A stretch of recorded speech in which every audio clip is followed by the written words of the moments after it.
All right, it is now time to talk about what you should do once you reach certain milestones. And the milestone that I have in mind is retirement.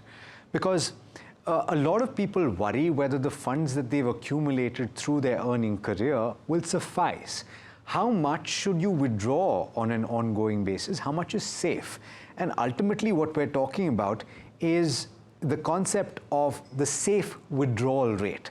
What does that mean? How do you calculate it for yourself? Joining me now is Nisreen Mamaji, who is the founder of MoneyWorks. Nisreen, thanks so much as always for taking the time.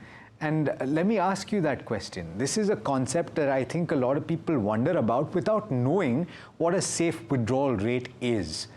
What is the definition? Sure. So, what a safe withdrawal rate means actually is a maximum percentage of your retirement corpus that you can withdraw annually, of course, adjusted for inflation, without running out of money during your lifetime. So, typically what you want to do is you should have a corpus and then an annual amount that you want to withdraw every year.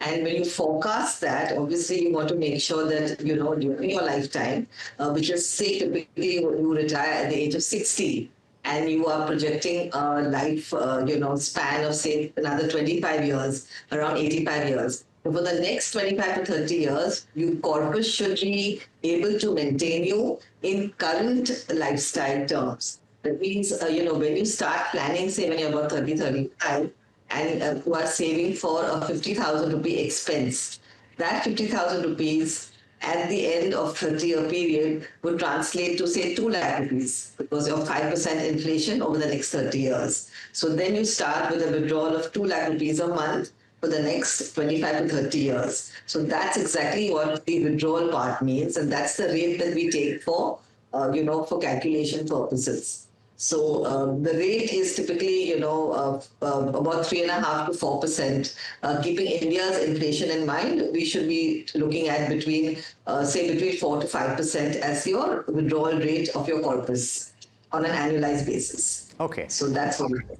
Okay, so that's the calculation. But as we all know, Nisreen, calculations often are not practical, right? Because you reach that number, there's so many moving parts. So let's come to it. How do you ensure that, and it's a simple question, how do you ensure that you have enough to tide you over your life after retirement?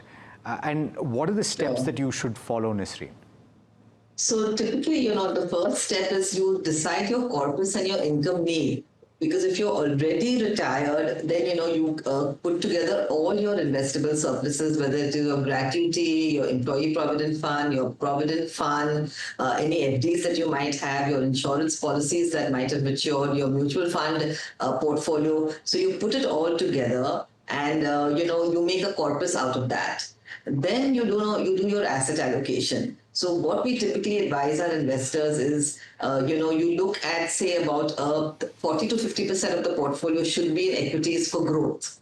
30 to, say, about 40% should be for stability and regular income.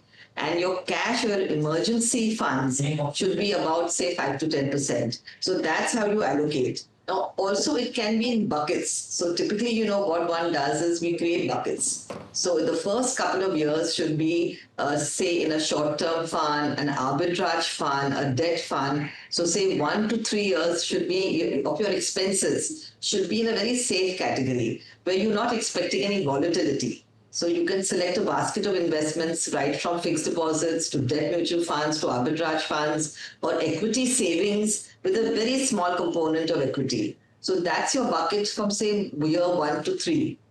After that, from 3 to 5th year, you can look at aggressive hybrid category, which is 65% in equity and 35% in debt.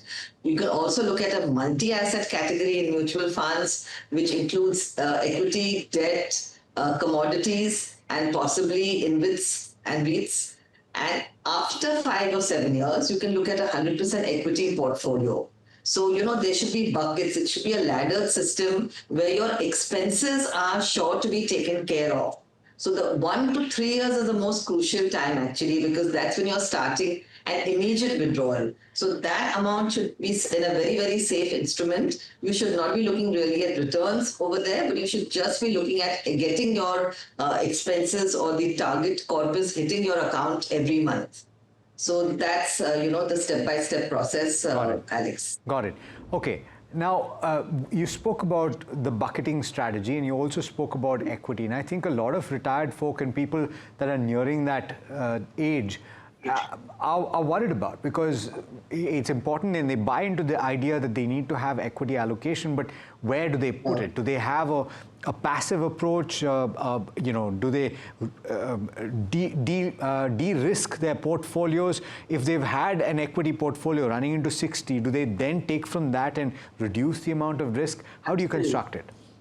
So, a lot of investors have actually planned for retirement, and they've already been doing that for the last, say, 10, 15 years. So if you already have a very good equity portfolio, then that's fantastic.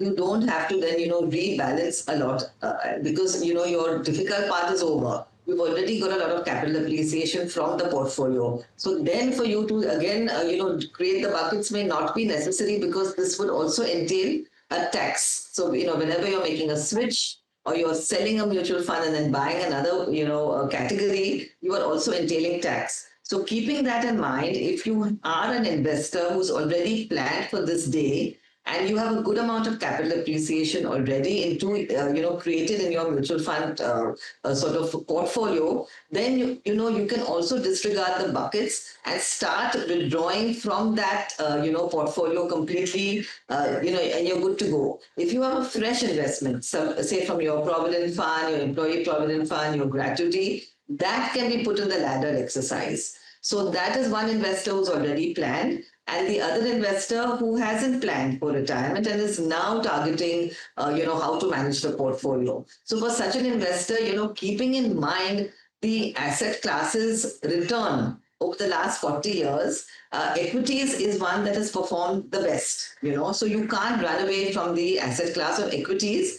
But you have to obviously consider your own risk profile. You might be somebody who's hesitant to invest in equities. So in that kind of a category of person, the multi-asset funds, the balanced advantage funds, any dynamic asset allocation category is very suitable for you, because you also would have arbitrage, you would have bonds, and you would have some amount of equities also. So therefore, your return expectation might be around 12 to 13%. But you're not chasing the returns. You are somebody who doesn't want volatility, but you also want to beat inflation. Because remember that, you will have inflation, eating out of your retirement corpus even at the age of 60. You can't disregard that.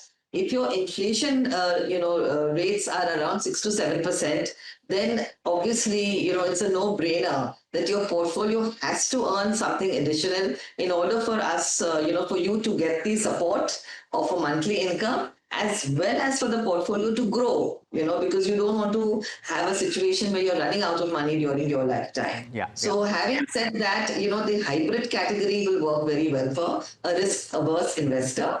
And for somebody who's willing to take a little bit of risk, then you can put 40% of your portfolio into, a good equity portfolio that can give you growth. What we'll do is we'll dive much deeper into the construction of such a portfolio. But I think this is also useful information to have, Nisreen, for somebody who's just approaching it for the first time. Thanks so much for laying that out, and also to talk about the safe withdrawal rate. Thanks so much for joining us. My pleasure. Thank you, Alex.